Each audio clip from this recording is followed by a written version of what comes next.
Hola, amants del joc! Avui descobrirem algunes curiositats del joc de taula Backgammon.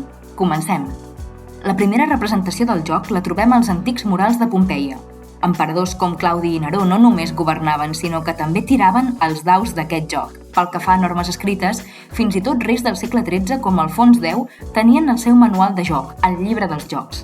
La paraula Backgammon va aparèixer impresa per primer cop al 1645 i no és el nom d'un superheroi, sinó la combinació de back, darrere, i gammon, joc en anglès mitjà. Et sonen el caixó o el jaquet? Són la versió catalana del joc que encara es juga als casinos de Menorca. Si vols guanyar unes vacances, potser el caixó és el teu passaport. Això és tot.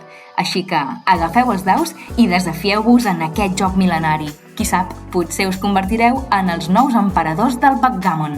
Tot joc, juguem en català.